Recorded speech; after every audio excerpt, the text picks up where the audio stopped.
Ok. Buenas noches, doctores. El día de hoy vamos a ver. No les voy a decir el tema, perdón. Empezamos con el caso clínico. Mi nombre es Guillén, el médico que les va a dar este tema. Empezamos con Juan, que es un hombre de 58 años. Llega a tu consultorio quejándose de dolor retroesternal que comenzó hace aproximadamente 2 horas. Describió el dolor como opresivo y constante, ubicado en el centro de su pecho, sin irradiación en ningún otro lugar. También informó haber sentido náuseas y sudoración profusa durante el episodio de disnea. Juan tiene antecedentes de hipertensión arterial controlada con el enalapril, pero niega otra enfermedad crónica. A la exploración física tiene una TA de 110 sobre 80, una frecuencia cardíaca de 80, respiratoria de 22, temperatura de 36,6, perdón. Por la clínica usted sospecha que tiene un síndrome coronario agudo. Sin embargo, al no contar con electrocardiograma y marcadores, decide mandarla a una unidad de segundo nivel. Empezamos con las preguntas. Pregunta número uno. Puntaje de escala de Grace en síndrome coronario agudo en GST para realizar angiografía coronaria percutánea en un tiempo menor a 72 horas y dentro de las primeras 24 horas respectivamente. Inciso A, 109 sobre 100, 109, 130 y 140 a más. Inciso B, 140, 150 y 150 y más. Inciso C, 131, 149 y 165 y más. Inciso C, 155, 160 y la segunda es 170 o más. Damos 10 segundos para que lo puedan contestar.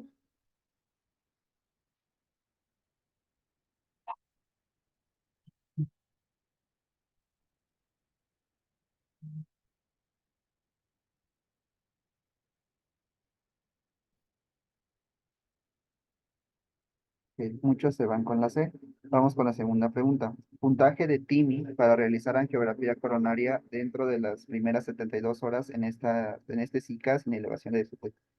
A, 3 a 4, B, 4 a 5, C, 5 a 6 y D, mayor a 6.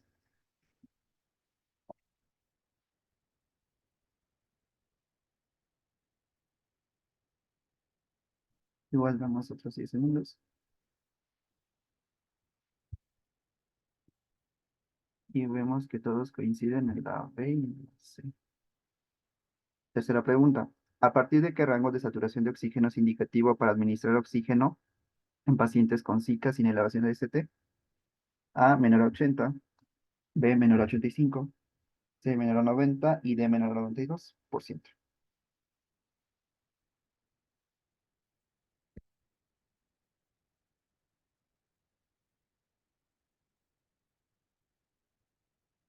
Ok, damos 10 segundos.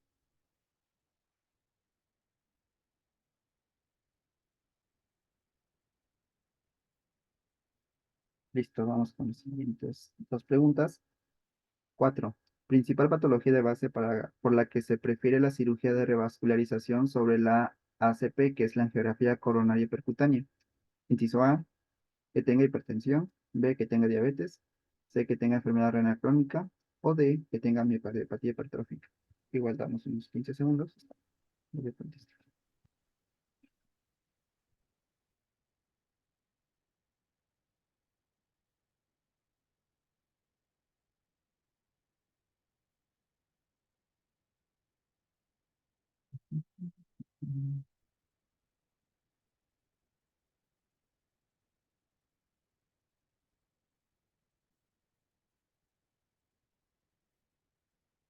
Y todos coinciden en la A.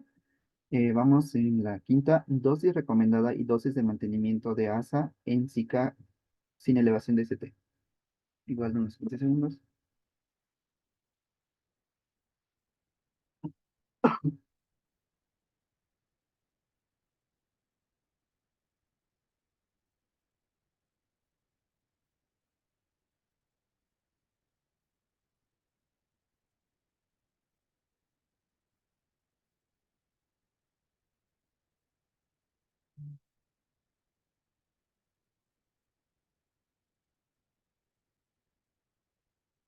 Listo, las preguntas son algo complejas porque son muy específicas. Entonces, vamos a ver las respuestas. Solo coincidieron en la 3, me parece. La pregunta uno, la escala de Grace para realizar un ACP, menos de 62 horas o menos de 3 días y dentro de las primeras 24 horas es la A, que tenga una cifra de Grace de 109 sobre 130 para realizar angiografía coronaria percutánea en menos de 3 días y mayor a 140 de Grace para realizarlo en menos de 24 horas. El puntaje de TIMI para hacerlo dentro de las primeras 72 horas es un puntaje de 3 a 4. Se necesita una saturación menos de 90% para indicar pacientes oxigenoterapia, oxígeno en cicas en elevación, aunque también pacientes con insuficiencia respiratoria, pero en esta pregunta únicamente dice de saturación. La 4, la principal patología para la cirugía de revascularización es la diabetes mellitus, no la hipertensión. Y la dosis recomendada es de 150 a 300 miligramos de ASA al principio y mantenerlo con 75 a 100 miligramos al día respectivamente y agregando pues otros medicamentos que más adelante lo vamos a ver. Entonces, el tema del día de hoy es diagnóstico y tratamiento de síndrome coronario aguda sin elevación del ST. Ajá, actualización de 2018. Es la guía de evidencias y recomendaciones, GPC IMSS 191-10. Y mi nombre es José Guillermo. Vamos con las generalidades. Ok, la GPC dice que las principales causas de mortalidad en el mundo es la cardiopatía isquémica y el accidente cerebrovascular. Dentro de la cardiopatía isquémica, en México, es la segunda causa de pérdida de salud y contribuye al 6.5% de AVISA, que es el años de vida sexual, vidas saludables, perdón, perdidos. Es la primera causa de muerte y con un total de 14.5 total del porcentaje y es la primera causa de pérdidas por muerte prematura. ¿Cuáles van a ser los estados del país que tengan mayor incidencia? Va a ser Chihuahua y seguida Tlaxcala. Eh, Ahí hace una hincapié de que generalmente la zika sin elevación es un poquito más común sobre la zika con elevación del ST, pero pues en algunas guías sí difieren un poco. Pero es un dato nada más, un breviario en esa parte, ¿no? El síndrome cardinal va a ser el dolor precordial. Sin embargo, los pacientes pueden llegar incluso desde asintomáticos o cursar este periodo de Zika sin elevación desde asintomáticos hasta llegar a tener cambios ya dinámicos en el electrocardiograma. Datos de isquemia, que ya tengan estabilidad eléctrica, hemodinámica o incluso que el paciente ya venga con un paro cardíaco. Ajá. Aquí, a diferencia de la elevación del ST, se hace la angiografía coronaria inmediata y después la revascularización, aunque también hay ciertos criterios, ¿no? Entonces, em, como ya sabemos, las técnicas de revascularización, las más frecuentes van a ser el ICP, que es la intervención coronaria percutánea, o pues la cirugía de revascularización propia. ¿Cómo se define un infarto agudo del miocardio? Es los cambios de los biomarcadores cardíacos, en este caso la elevación de la troponina cardíaca de alta sensibilidad, que en este caso es la troponina I, con al menos un valor por arriba del percentil 99 del límite superior de referencia y al menos uno de los siguientes. ¿Cuáles van a ser los siguientes? Que tenga síntomas de isquemia, nuevos cambios significativos del ST, onda T, bloqueo de rama izquierda en un electro de 12 derivaciones, Q patológicas, una imagen de nueva o presunta pérdida de miocardio viable o anomalías en la movilidad regional de la pared miocárdica, o que básicamente tenga un trombo, intracoronario detectado por la angiografía, o en el caso que como les mencioné, el paciente ya llega con un paro cardíaco, le hacemos una autopsia y pues en este caso pues detectamos que tiene un trombo intracoronario. Más adelante vamos a ver que, por ejemplo, en las guías de la Sociedad Europea de Cardiología, pues ya no maneja como criterio un bloqueo de rama izquierda, sin embargo, pues el examen se basa en la GPC, ¿no? Entonces también lo considera. Entonces, de manera muy general, que el paciente tenga un biomarcador elevado, que es la troponina, por arriba del presentil 99, la clínica y el electrocardiograma, ¿no? Así se hace el diagnóstico. Entonces, generalidades, de manera universal, el infarto agudo al miocardio, el infarto al miocardio, perdón, se divide en 5 tipos. Tipo uno, 2, 3. La 4 se divide en 3 y la 5. La uno básicamente es porque se rompe la placa de aterosclerosis con formación de un trombo que fluye y por lo tanto pues no llega suficiente oxígeno al corazón, el corazón empieza a morir, ¿no? El tipo 2 es secundaria a una isquemia por aumento de demanda y disminución del aporte, es decir, que tenga un espasmo arterial, que haya anemia, arritmias, hipertensión, hipotensión. Tipo 3 exista una muerte sin la posibilidad de biomarcadores, es decir, que el paciente muera, tenga alteraciones en electrocardiográficas, pero no se le toman biomarcadores cardíacos. La 4 es la que se asocia, bueno, hay de tres tipos, la ABC. La A se asocia a la intervención coronaria percutánea, que es la ICP. La 4B, que es la relacionada a trombosis del stent en angiografía coronaria o autopsia. La C relacionada a reestenosis del stent o después de una angioplastia con balón. Y la 4 es la que está relacionado al bypass, ¿no? O la cirugía de revascularización. Principal factor de riesgo, en este caso, y es muy importante, es la aterosclerosis, ajá, seguida de la enfermedad arterial coronaria. A diferencia del Zika con elevación del ST, que la principal es pues el ateroma, ¿no? Aquí es la aterosclerosis. Va a haber factores de riesgo, sí, para la probabilidad de síndrome coronario, como los siguientes, perdón, que el paciente ya esté abuelito, que sea hombre, que tenga antecedente de cardiopatía isquémica, que presente una enfermedad arterial periférica y cerebrovascular, que tenga diabetes, que tenga enfermedad renal, que tenga un infarto previo o que tenga antecedente de revascularización miocárdica o percutánea quirúrgica. Entonces recordemos que existen dos, la percutánea y la quirúrgica, ¿no? O el bypass, que es el quirúrgico. Nos vamos directamente al diagnóstico como tal. Entonces, nos llega un paciente con esta patología, bueno, ¿no? O sospechamos de esta patología. Es decir, un paciente con dolor torácico agudo. ¿Qué vamos a indagar primero? En la historia clínica, buscar los factores de riesgo. Ajá, que el paciente sea, no sé, que tenga 70 años, por ejemplo, que sea masculino, que tenga diabetes. Y de ahí nos vamos con los síntomas típicos y los atípicos y si tiene o no inestabilidad cardíaca o hemodinámica. ¿Cuáles van a ser los síntomas típicos? Que tenga una sensación retroesternal de opresión o pesadez, que se irradia el brazo izquierdo, que el dolor sea opresivo, persistente, pero aparte que se asocie a diaforesis, que tenga náuseas, que le duele el abdomen, que tenga sudoración, que tenga un síncope.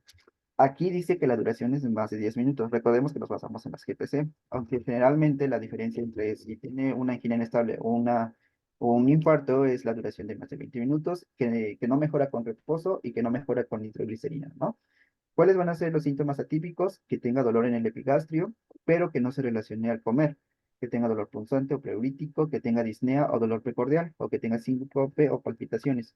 Los signos de falla cardíaca o inestabilidad dinamodinámica van a ser la hipotensión, la palidez o llenado capilar disminuido, que tenga distrés respiratorio, crépitos pulmonares, taquicardia, que tenga tercero o cuarto ruido, que tenga ingurgitación yugular o síncope. Entonces, ya indagamos primero de que nos llega un paciente con dolor, tiene síntomas típicos, que no tiene sospechamos de un Zika. Si no sospechamos de un Zika porque no cumple con estos criterios, entonces buscar diagnósticos diferenciales, por ejemplo, ya sean cardíacos, no cardíacos, gastrointestinales y otros. Por ejemplo, que tenga una enfermedad acidopéptica, que tenga una tromboembolia, que pueda tener una disección de la aorta o que tenga probablemente un neumotórax. Por eso, indagar siempre en el factor de riesgo, en la historia clínica de antecedentes, ¿no? Entonces, de este lado, si no cumple. Sin embargo, si cumple con la sospecha de un Zika, entonces pedir un electrocardiograma de 12 derivaciones en los primeros 10 minutos. Muy importante, los primeros 10 minutos. También pedir biomarcadores disponibles, por ejemplo, la biotroponina I, CPK, CPK-MB y complementarios. Ajá, sin embargo, aquí la principal o la otra sensible es la troponina I, aunque se elevan generalmente primero la mioglobina y los demás, pero la más sensible es la troponina I. Vamos con lo siguiente. Entonces, volvemos, solicitamos el electro, las troponinas. En el electro, ¿hay elevación del ST? Sí, entonces el infarto es con elevación del ST. Descartamos esta patología, ¿no? Sin embargo, si no hay elevación del ST, pedimos los biomarcadores cardíacos, las troponinas, ¿no? Los biomarcadores cardíacos. Y si nos llegan los biomarcadores y están por arriba del percentil 99, diagnóstico sí o sí de infarto agudo del miocardio sin elevación del ST y ya pasa el paciente a angiografía coronaria percutánea. Si no tiene esta elevación de los biomarcadores, es una angina inestable. Ajá. Entonces, manera muy general, Zika es que nos llegue un paciente con dolor en el pecho, los síntomas típicos, que tenga el antecedente y le hacemos un electro. Si en el electro no tiene elevación del ST y aparte tiene elevación de troponinas, es un Zika pero con un infarto, ya un infarto agudo al miocardio sin elevación del ST. Entonces ya pasa directamente a ecografía ya sea dentro de las primeras 2 horas, dentro de las primeras 24 horas o dentro de los primeros 3 días. Ajá, ¿de qué va a depender? De una escala que más adelante vamos a ver. Entonces, ¿cuándo medir las troponinas? Medimos las troponinas desde que llega a las 3 horas y a las 6 horas. ¿Qué otras condiciones pueden elevar las troponinas? Que tenga el paciente taquicardia, miocarditis, pericarditis, tromboembolia pulmonar, insuficiencia cardíaca congestiva, trauma cardíaco, disección de la aorta, quemaduras, sepsis, quimatoxicidad e insuficiencia renal crónica. Ajá. Aquí los cambios en el ST, vamos a ver infradesnivel del ST, cambios en la onda T. Sin embargo, no puede también no encontrarse cambios significativos en el electrocardiograma hasta en un tercio de los pacientes con SICA sin elevación del ST. Es decir, si un electro es normal o concluyente, vamos a pedir derivaciones posteriores, V7 y V9 y VR3 y VR4 porque probablemente haya una oclusión de la circunfleja o un infarto del ventrículo derecho. En estos casos, se tiene que pedir el electro cada 15 a 30 minutos si el inicial no es diagnóstico y sigue con clínica de Zika, ¿no? Entonces, muy importante, y esto sí hay que aclarar, no todos los pacientes que lleguen con Zika van a tener cambios en el electrocardiograma, al menos en este aspecto, no. Es decir, llega un paciente con datos de Zika, le pedimos troponinas, o sea, sí tiene elevación, le pedimos el electrocardiograma, tiene elevación del ST, ok, es Zika, un infarto agudo al miocardio con elevación del ST. Sin embargo, en este caso, no todos los pacientes, incluso el 30% de estos pacientes van a tener un electro normal. De hecho, no es indicativo de que tiene que tener una lesión subendocárdica para decir que este paciente tiene un infarto agudo al miocardio sin elevación del ST, si no se llamaría síndrome coronario agudo con lesión subendocárdica, ¿no? Entonces, nada más para que quede claro en ese aspecto. Vamos del otro lado. Ya tenemos el paciente con Zika sin elevación del ST. Vamos a realizar la estratificación de riesgo con base en las escalas de Tim y Grace. Sin embargo, hacemos la estratificación, pero damos tratamiento ya con oxígeno, nitratos, betabloqueadores, antiagregantes y anticoagulantes. Ahorita regresamos con esto, nada más para recordar que son Tim y Grace. Aquí están. Eh, Esta es la escala de TIMI.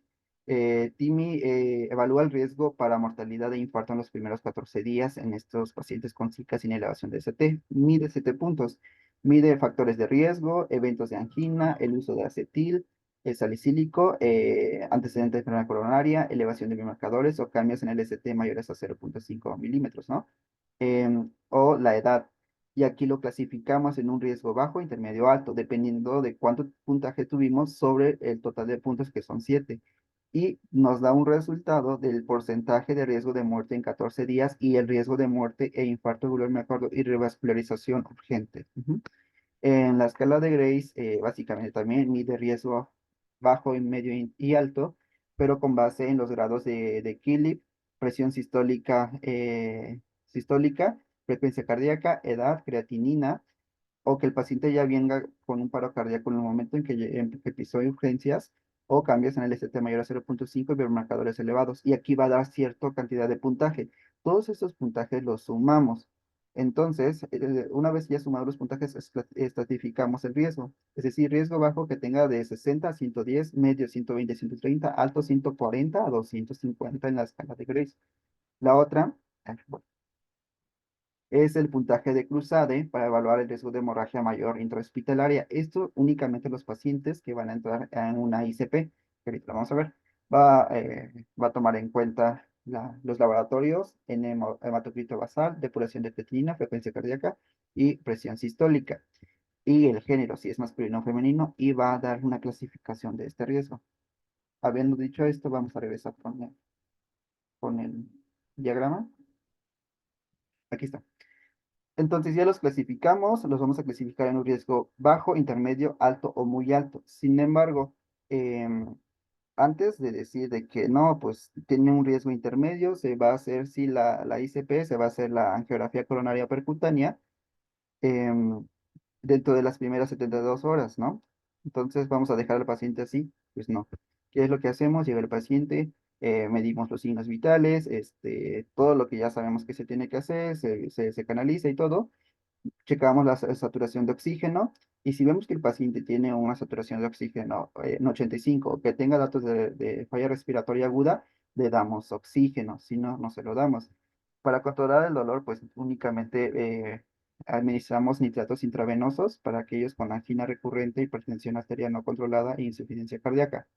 No darlos en pacientes con sildenafilo, vardenafilo y ya. Damos betabloqueadores. Ay, ¿cómo quité esta parte? Ay, no puedo quitar. Es que me obstruye la parte de arriba y no veo.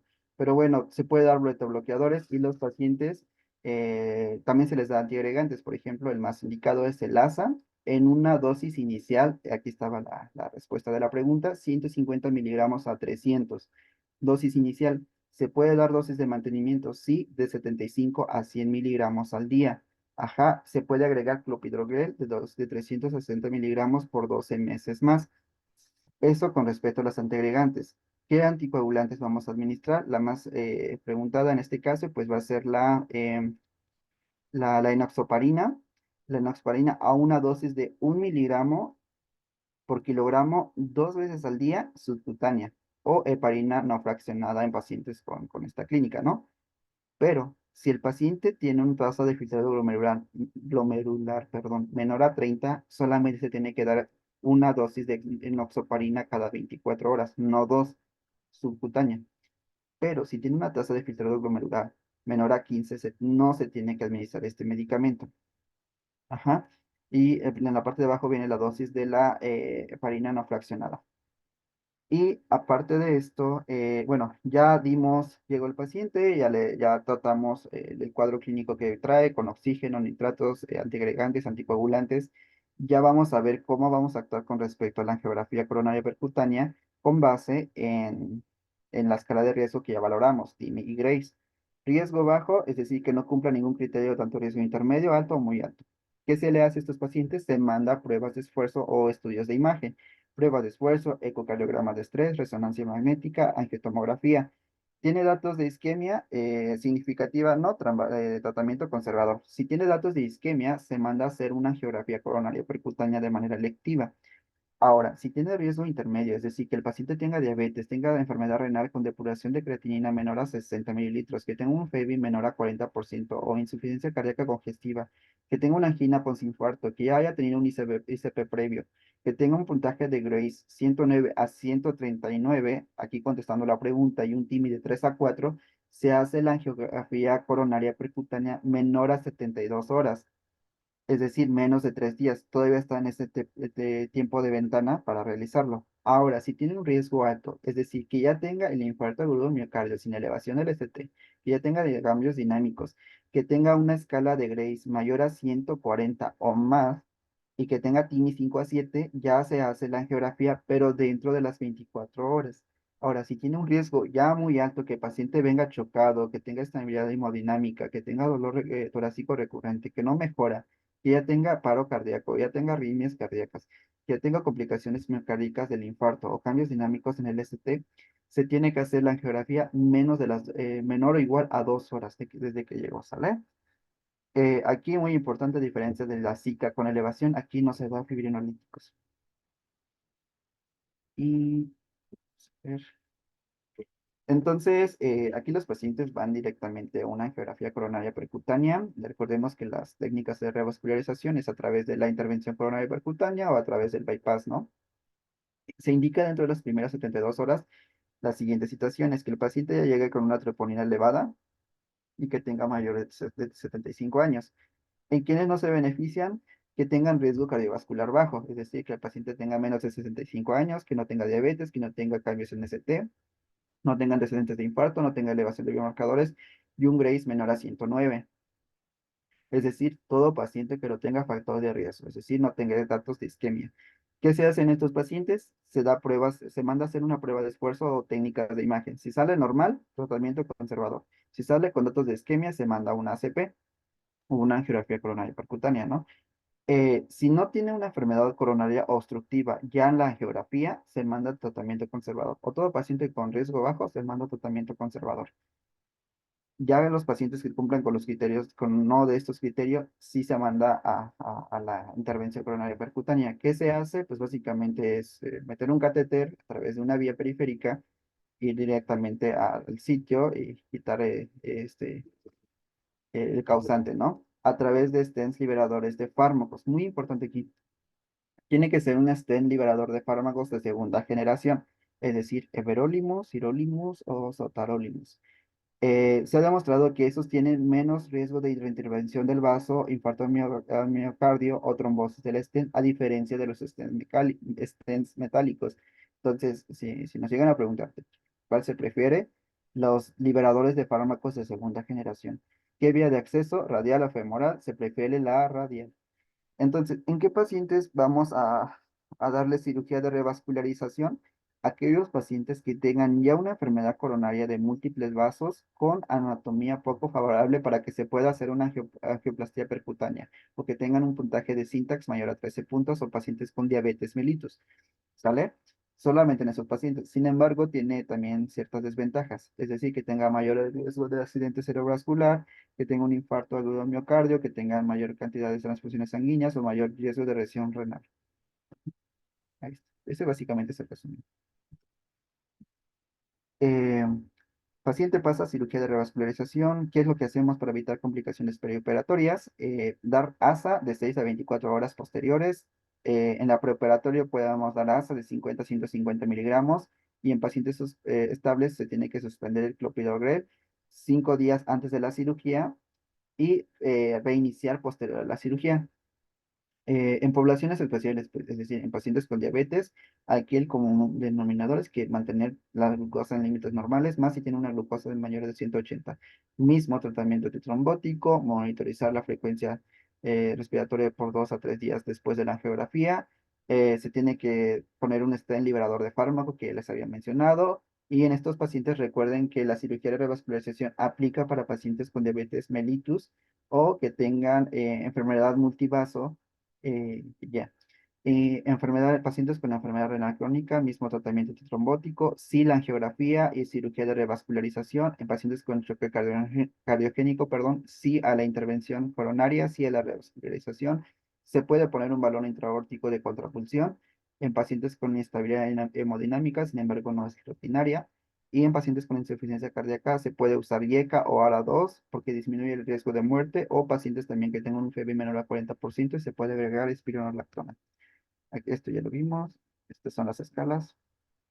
¿Cuáles van a ser los puntos de buena práctica? Se recomienda emplear las escalas clasificaciones de riesgo, que es TIMI Grace, para el pronóstico de estos pacientes. La clasificación de Cruzades para pacientes referidos a angiografía coronaria para cuantificar el riesgo hemorrágico. En pacientes con complicaciones hemorrágicas asociado a uso de nuevos anticoagulantes orales, se puede usar plasma fresco congelado o precipitados. Y en caso de no contar en unidad hospitalaria con concentrado de complejo de protamina factor 7. Se recomienda realizar angiografía coronaria percutánea y posible revascularización dentro de las primeras 72 horas en paciente de alto riesgo cardiovascular, es decir, que tenga diabetes, obesidad con IMC mayor a 35, antecedente de infarto o influencia niveles del ST. Muy importante, no se debe administrar nitratos en pacientes que toman sildenafilo o vardenafilo. Y se debe referir a unidades de tercer nivel a aquellos pacientes con indicación de angiografía coronaria, es decir, que tengan alto riesgo cardiovascular, un puntaje de Grace mayor a 140, elevación de biomarcadores de pacientes mayores a 75 años. ¿Cuáles van a ser las diferencias contra la guía de la Sociedad Europea de Cardiología? Es la siguiente. Aquí, como les decía, en el electro también hace hincapié que el 30% de estos pacientes van a tener un electro normal. Ajá, es decir, que puede no tener ni siquiera infranesible del ST, sino se llamaría lesión subendocárdica, siga con lesión subendocárdica, ¿no? Aquí, a diferencia de la definición que dice la GPC, dice que aquí el bloqueo de rama izquierda no es infarto agudo al miocardio, al menos que tenga un bloqueo completo de rama izquierda, sí sospechar, pero no es infarto. Ujú. Sin embargo, en la definición inicial sí lo toma en cuenta. Pues aquí solamente es un cambio. Aquí el horario de las troponinas es desde que llega y a la hora o a las 3 horas, a diferencia de la otra que es al llegar, a las 3 horas y a las 6 horas. Aquí la escala de Grace tiene mayor sensibilidad sobre la escala de TIMI y recordemos que en las diapositivas, hace como 2 diapositivas les mencioné que pacientes que van a angiografía, cirugía, bueno, esa parte de la angiografía se suspende el clopidogrel. Aquí dice que ya no es indicativo de suspender el clopidogrel antes de la cirugía. Y les había mencionado que la antigregación crónica se hace con ASA, ajá, pero aquí en esta guía menciona se puede hacer con ASA, se agrega rivaroxaban de 2,5 miligramos cada 12 horas. Y vamos ya con las preguntas de la guía. Una vez ya dicho todo esto, empezamos con la primera pregunta. ¿Cuál es el enfoque preferido para el manejo de la angina refractaria en estos pacientes con Zika? Inciso A, perdón, aumento de la dosis de beta bloqueantes. Inciso B, uso de antagonistas de calcio de acción prolongada. Considerar la revascularización coronaria invasiva o terapia de oxígeno suplementario. Igual damos 5, 10 segundos para que puedan contestar.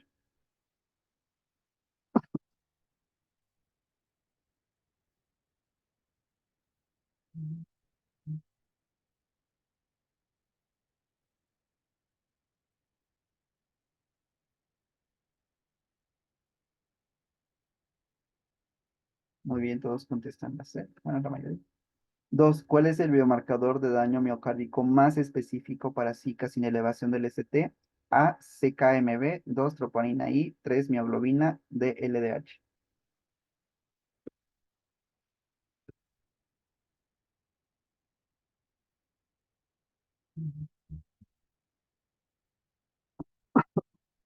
Damos 10 segundos. Ya que lo puedan contestar.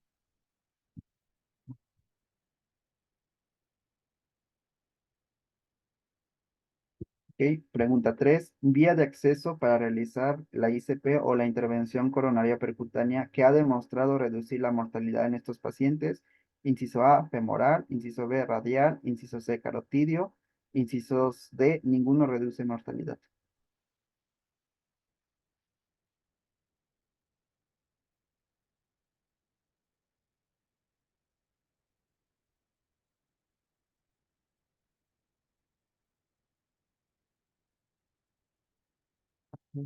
La mayoría contesta que la A. Vamos con la siguiente. Penúltima pregunta. ¿Cuándo medir troponinas en un paciente con clínica de esta Zika? Inciso A, al ingreso a las 6 horas, al ingreso a las 2 horas de las 6 horas, al ingreso a las 3 horas a las 6 horas, al ingreso a las 2 a las 3 y a las 6 horas, al ingreso a las 3 a las 6 y a las 24 horas. Mm,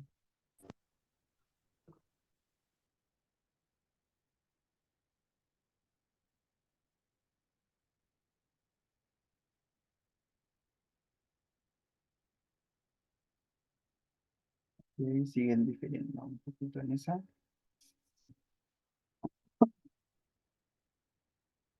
Ah,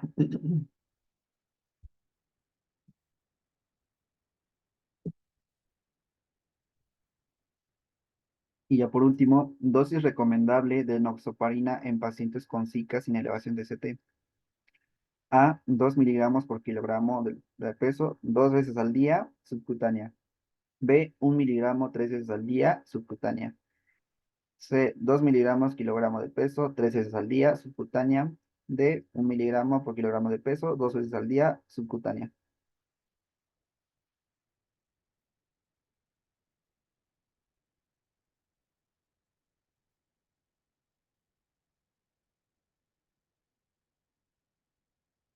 Excelente, sí es la D. Ok, vamos con las respuestas. La primera es considerar la revascularización coronaria invasiva. La segunda es la troponina I. La vía de acceso preferible que reduce mortalidad es la radial sobre la femoral. Medir troponinas al ingreso a las 3 horas y a las 6 horas. Y la dosis es 1 miligramo por kilogramo 2 veces al día. Subcutánea, recordando que si el paciente tiene problemas renales, se puede dar 1 miligramo, 1 miligramo por kilogramo 1 vez al día o cada 24 horas. Pero si tiene un tasa de filtrado glomerular menos de 15, no se tiene que dar. Ujú. Y el dato cultural, no sé si ya lo habían puesto, pero México es el único país en el mundo que tiene cenotes. Recordemos que los cenotes forma parte de nuestra cultura maya. En ese tiempo, pues lo consideraban como un lugar sagrado. hacían rituales de sacrificios en esos lugares y pues las personas que mataban pues los tiraban en ese lugar, ¿no? O sea, he visto que en la exploración de los cenotes han encontrado pues cráneos, pues huesos y toda la vida por haber. También se considera que, bueno, lo consideraban ellos que era como un portal hacia el inframundo. Entonces, si en algún momento tienen la oportunidad de visitar un cenote, si se quieren meter, pues sí, lo pueden hacer y hay que hacerlo con mucho respeto. Ujú. Y aquí está la bibliografía de esta guía. Es una guía larga, pero pues traté de resumirlos lo mejor posible.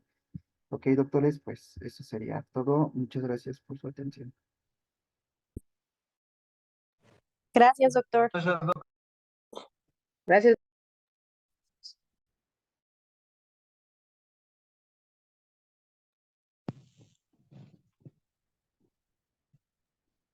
De nada, solo ya le doy a apagar en la grabación o que Sí, sí. poner, detener grabación, stop. O detener grabación. Ujú.